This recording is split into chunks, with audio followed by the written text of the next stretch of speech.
Si te gustan los relatos de brujería basados en hechos reales, has llegado al canal indicado. El día de hoy te voy a compartir una historia que me contaron en persona. Es escalofriante y sucedió en mi ciudad. Así que si no te la quieres perder, quédate conmigo y escúchala hasta el final. Sin más preámbulo, iniciamos el relato de brujería.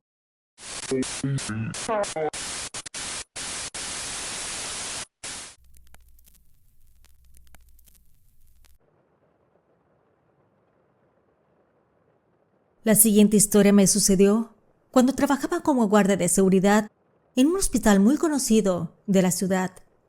Es real y escalofriante y quiero compartirte mi experiencia, porque no solo me asustó y se me quedó grabada en la mente, sino porque se supo en toda la ciudad, porque incluso abogados tuvieron que intervenir en el asunto.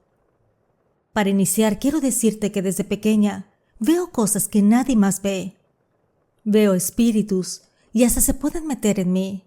Y creo que por esa sensibilidad fui yo quien hizo ese descubrimiento macabro, el cual me ha perseguido desde hace años. Sucedió aproximadamente un año antes de que el mundo se detuviera por la pandemia. Yo llevaba tiempo trabajando en turnos rotativos, pero esa semana me asignaron el turno nocturno. A muchos les incomoda la noche. A mí, en lo personal, siempre me pareció tranquila. De día todo es ruido y distracción, y de noche los pacientes duermen, no hay visitas, y el ajetreo de las consultas médicas cesa. Entré puntual, como siempre. Me entregaron la bitácora en la caseta principal, me explicaron los pendientes, una puerta de mantenimiento que no cerraba bien, un familiar conflictivo que había intentado quedarse fuera de horario, nada fuera de lo común. Firmé, ajusté el radio a mi cinturón y comencé mi turno con disciplina. El inicio de la noche transcurrió con total normalidad. Pasillos iluminados con luz blanca, el olor constante a desinfectante, el sonido ajeno de monitores cardíacos marcando ritmos de vida. Hice mis rondines por las distintas áreas: urgencias, hospitalización, laboratorio. Saludé con un gesto a las enfermeras que luchaban contra el sueño. Revisé puertas, ventanas, accesos. Todo estaba en orden, hasta que el reloj marcó las 3 de la madrugada. Si alguna vez has trabajado de noche, sabes que esa hora tiene algo en particular. Es el punto más profundo del silencio. Incluso el aire parece moverse con cautela. Para personas sensibles a lo paranormal como yo, sabemos que es un momento donde la energía se siente diferente. Como muchos saben, esa hora es la hora macabra y perfecta para hacer trabajos de brujería. Según la ruta asignada, a esa hora debía revisar una sección específica del edificio, y dentro de esa sección estaba la morgue. No era la primera vez que pasaba por ahí. De hecho, uno se acostumbra. Cuando trabajas en un hospital, entiendes que la muerte forma parte del servicio.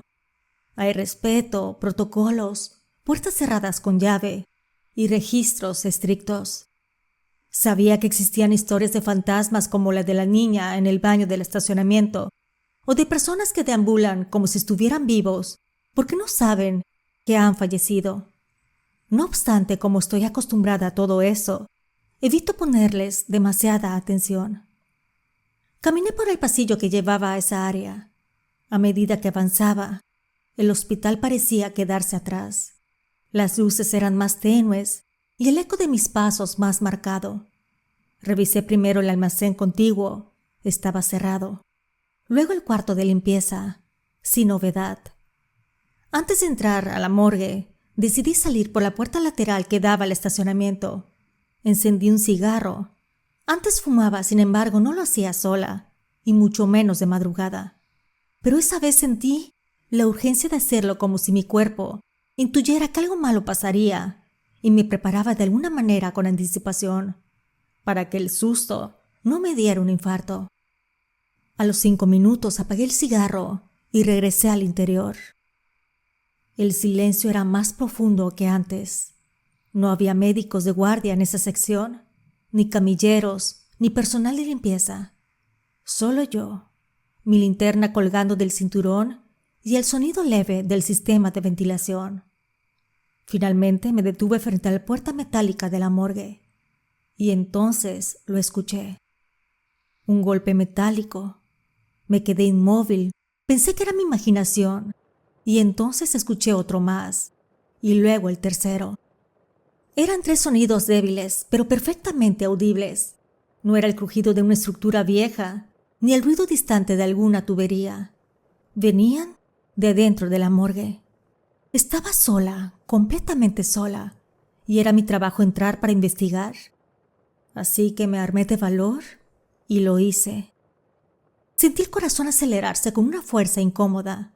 Mi rostro se me puso caliente, tanto que noté el sudor formarse en la frente, mientras mis manos se volvieron frías, rígidas, como si el ambiente me hubiera atravesado hasta los huesos.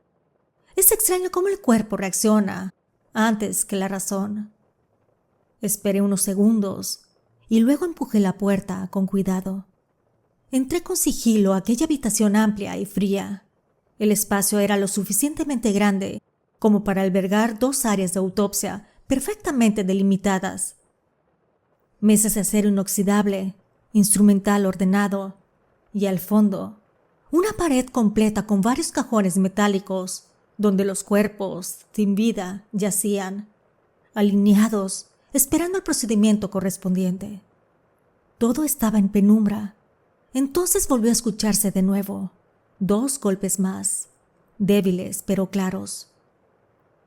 Encendí las luces. Los focos blancos iluminaron la habitación con una claridad brutal, sin sombras románticas ni rincones misteriosos. Todo quedó expuesto ante mis ojos: las mesas, el drenaje del suelo, los refrigeradores cerrados. Avancé despacio, repasando cada detalle. Fue entonces cuando lo noté. Una de las puertas de los cajones metálicos estaba ligeramente abierta. No completamente, apenas unos centímetros, lo suficiente para que la línea oscura del interior se distinguiera contra el acero. Revisé mentalmente la bitácora. Los cuerpos ingresados esa noche habían sido colocados correctamente. Las puertas siempre quedaban aseguradas. No había nadie más en esa sección. Me acerqué con cautela a aquella puerta entreabierta y entonces lo volví a escuchar. Un golpe contra el metal. Esta vez no hubo dudas. Provenía de ahí, de ese cajón. Sentí como la sangre me retumbaba en los oídos. Sin apartar la vista, llevé la mano al radio. Informé con voz firme que había actividad adentro de uno de los compartimentos de la morgue. Del otro lado me dijeron que me mantuviera al margen, que los esperara, que no hiciera nada hasta que llegaran.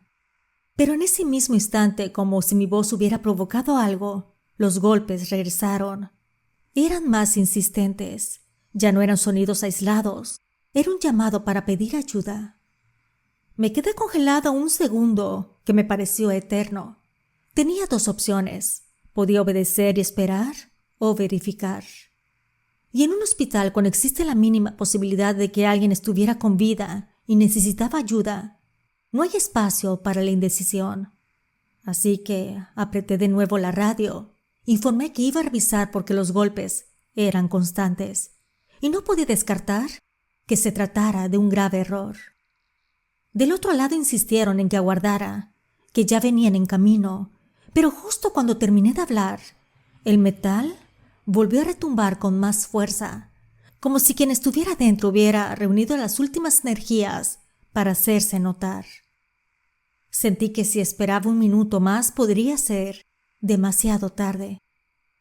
Me acerqué definitivamente al cajón.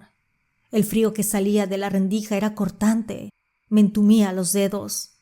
Tomé la manija y con un movimiento firme jalé la puerta y luego jalé la cama de metal. El sonido del riel deslizándose rompió el silencio de la sala y entonces lo escuché. Un quejido bajo, ronco, apenas audible, pero humano. El susto fue tan brutal que di un paso hacia atrás y casi pierdo el equilibrio. El corazón me golpeó el pecho con tanta fuerza que por un instante pensé que me iba a desplomar ahí mismo. Tomé aire y me incliné hacia adelante. Me identifiqué con voz clara como guardia del hospital, tratando de mantener la calma. El hombre tenía los ojos abiertos, vidriosos, la piel pálida bajo la luz blanca. Temblaba de manera incontrolable. Con voz ronca y quebrada por el frío, alcanzó a decir que era un paciente del hospital, que lo último que recordaba era haber estado en su habitación. Sus palabras salían entrecortadas, como si cada sílaba le costara un esfuerzo enorme. Repetía que no estaba muerto, que tenía mucho frío. Aquello no era una escena sobrenatural, era algo más grave, más real y delicado. En ese momento llegaron 2 compañeros de seguridad, junto con una enfermera y el médico general que estaba de guardia. Sin perder tiempo, extendieron por completo la bandeja y confirmaron lo evidente. El hombre estaba vivo, en estado crítico, con signos claros de hipotermia. Lo cubrieron de inmediato con lo que había a la mano, mientras llegaban las mantas térmicas que la enfermera había pedido por radio. A la par de todo esto, el médico evaluaba sus signos vitales. Tenía pulso débil, pero presente, respiración superficial y lenta. Lo trasladaron con rapidez hacia urgencias, donde activaron el protocolo de reanimación y estabilización. Ya en el área médica le colocaron oxígeno suplementario, lo canalizaron para ponerle algunas soluciones intravenosas y le dieron medicamentos para estabilizar la presión arterial. Se realizó un electrocardiograma de inmediato para evaluar la actividad cardíaca, análisis de gases arteriales para revisar oxigenación y equilibrio ácido-base, además de otros estudios de laboratorio completos. También ordenaron una tomografía cerebral y monitoreo continuo, pues necesitaban entender cómo había sido declarado sin signos vitales horas antes. Mientras el equipo trabajaba con rapidez y precisión, yo me quedé a un lado, sintiendo todavía el frío pegado a los huesos, pero comprendiendo que lo que había escuchado no eran golpes de algo inexplicable, sino los últimos intentos desesperados de un hombre por demostrar que seguía vivo. Y fue precisamente esa verdad la que horas más tarde encendió una tormenta que no tardaría en llegar a oídos de directivos y también de abogados en toda la ciudad. Al día siguiente el hospital ya no era el mismo. Lo que había ocurrido durante la madrugada comenzó a correrse como pólvora, primero en susurros entre el personal y luego en conversaciones más formales en oficinas cerradas. Yo seguí con mi trabajo como si nada, pero por dentro sabía que aquello apenas comenzaba. Fue entonces cuando me enteré de quién era realmente aquel hombre que había salido de ese cajón de la morgue. No era un paciente cualquiera, era uno de los empresarios más ricos de la ciudad, dueño de múltiples negocios de bienes raíces y hasta de varios moteles de paso bastante conocidos. Un hombre influyente, con contactos, con poder. De esos nombres que no pasan desapercibidos en ningún evento social importante. Esa misma mañana llegaron sus familiares. Me contaron después, porque yo no estaba en urgencias, pero en un hospital todo se sabe, que la esposa apareció devastada, vestida de luto anticipado, abrazándolo con una entrega que parecía sacada de una escena dramática. Las enfermeras comentaban lo conmovida que se veía, cómo le tomaba el rostro con ambas manos, cómo le hablaba con ternura, cómo lo besaba. Parecía una esposa modelo, aparentemente destrozada por haber estado a punto de perder al amor de su vida. Cuando el equipo médico tuvo en sus manos los análisis completos, algo no cuadró. Los niveles encontrados en la sangre no correspondían a un simple fallo orgánico espontáneo. El médico determinó que el cuadro clínico no había sido natural. No se trataba de un paro súbito inexplicable. Había indicios claros de que alguien había intervenido. La hipótesis fue directa y escalofriante. Intento de homicidio. Comenzaron a revisar protocolos, historiales, registros de medicamentos administrados durante su estancia. Se investigó qué enfermeras habían estado asignadas a su cuidado esa noche. Hubo interrogatorios discretos al inicio y luego más formales. Revisaron cámaras, horarios, firmas en hojas de control.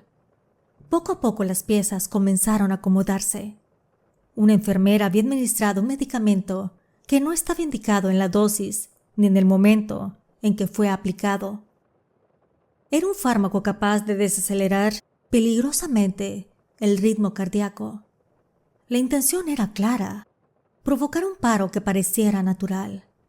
El corazón efectivamente se volvió más lento, tan lento que fue interpretado como ausencia total de actividad. Y ahí vino otro punto inquietante. El médico que dictó la hora del fallecimiento no detectó que aún había signos mínimos de vida, una omisión que pudo costarle la vida al paciente y la carrera a más de uno. Lo que salvó a ese hombre no fue un milagro, fue el frío. La baja temperatura redujo aún más su metabolismo y, paradójicamente, ayudó a preservar funciones vitales en un estado mínimo. Y fueron esos golpes desesperados los que rompieron la cadena de errores. Cuando los oficiales y los abogados entraron a escena, la investigación tomó otro rumbo. Ya no era solo un asunto médico, era penal. Se revisaron llamadas telefónicas, movimientos bancarios, mensajes, y fue ahí donde la verdad dejó de ser un rumor para convertirse en evidencia. La enfermera había recibido una suma considerable de dinero semanas antes. Transferencias discretas pero rastreables. ¿El origen? Una cuenta vinculada indirectamente a la esposa. La imagen de mujer afligida comenzó a desmoronarse. Lo que parecía devoción resultó ser actuación. Según se supo después, el matrimonio no atravesaba su mejor momento. Había intereses económicos enormes en juego, seguros de vida millonarios, propiedades compartidas, cláusulas que solo se activarían en caso de fallecimiento. La esposa había contratado a la enfermera para que lo matara. El plan era sencillo: provocar un paro inducido, declararlo muerto en el hospital y dejar que todo pareciera una complicación médica. Nadie sospecharía. Un hombre con estrés, negocios pesados, vida acelerada, y el hecho de que se había estado sintiendo mal durante semanas. Encajaba perfecto en la narrativa de una muerte natural. Lo que no contemplaron fue que el corazón, aunque debilitado, no se detuviera del todo, ni que una guardia de seguridad, en un turno nocturno aparentemente rutinario, decidiera no ignorar unos golpes metálicos a las 3 de la madrugada. Cuando finalmente se hizo pública la investigación, la ciudad entera quedó impactada. La enfermera fue detenida y la esposa también. Hubo declaraciones, audiencias, escándalo mediático. El hospital reforzó protocolos, revisó procedimientos y más de una cabeza administrativa rodó en el proceso.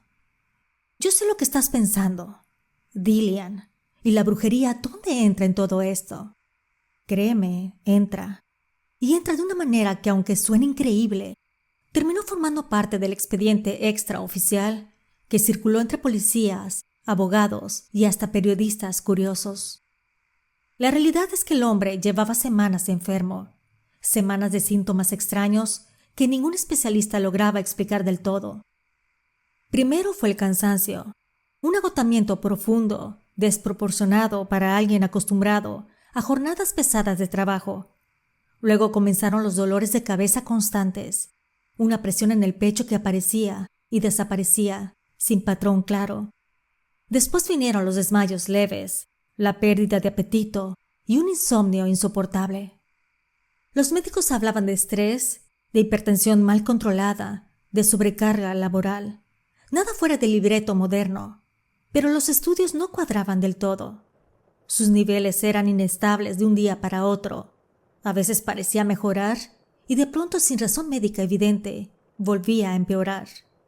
Se decía que incluso había tenido un accidente semanas antes, un choque leve en la carretera cuando regresaba de supervisar unas propiedades.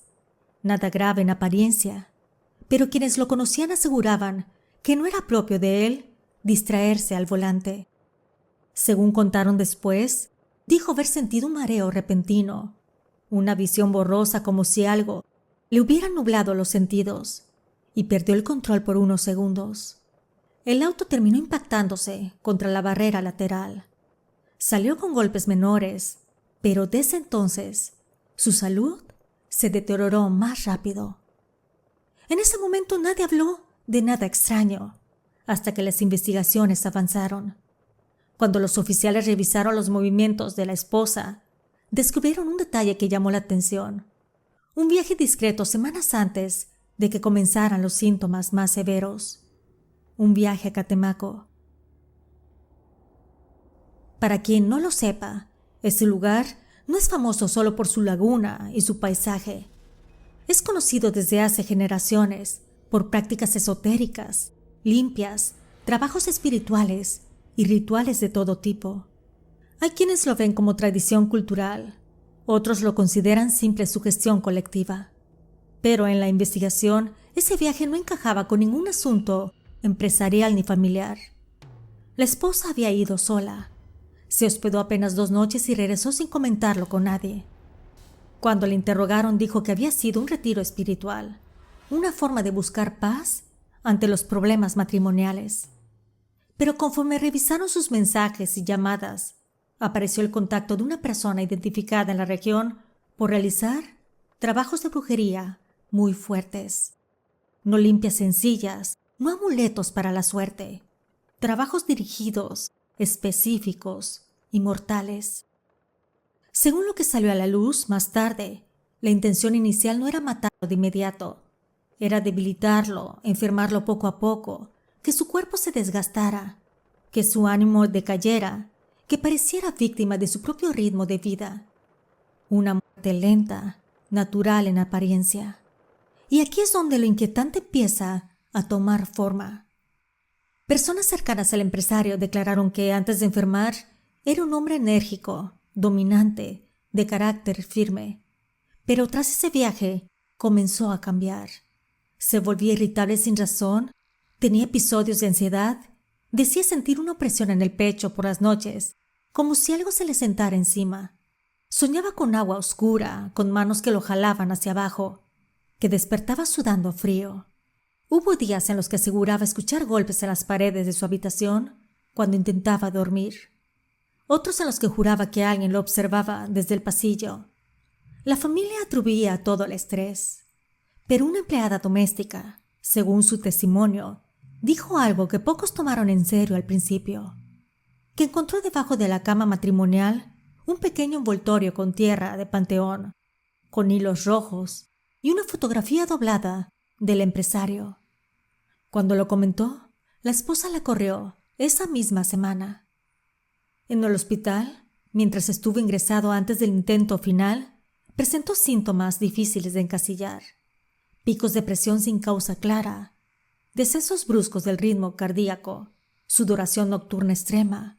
Incluso uno de los médicos comentó en privado que parecía como si el cuerpo estuviera peleando contra algo invisible.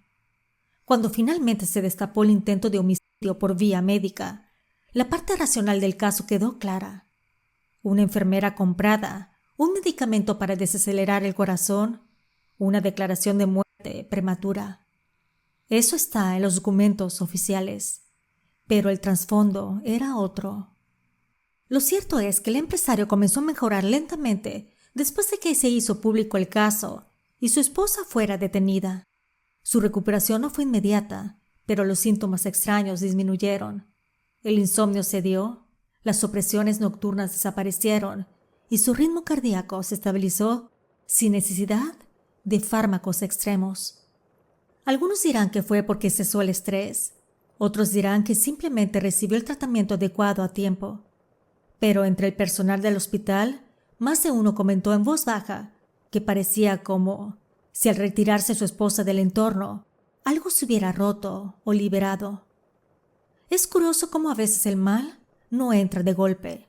Se disfraza de preocupación, de caricias, de visitas al hospital con lágrimas en los ojos. A veces se sienta al lado de la cama y te acomoda la almohada mientras ya decidió que no quiere verte respirar ni un día más.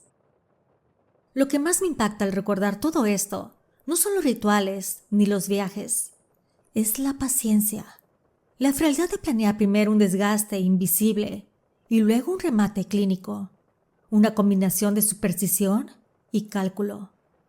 Muchos se ríen cuando oyen la palabra brujería, otros la usan como excusa para no asumir responsabilidades. Yo no me atrevo a afirmar más de lo que vi. Un hombre golpeando desde dentro de un cajón metálico porque aún estaba vivo. Vi cómo la ciencia confirmó que alguien intentó detener su corazón.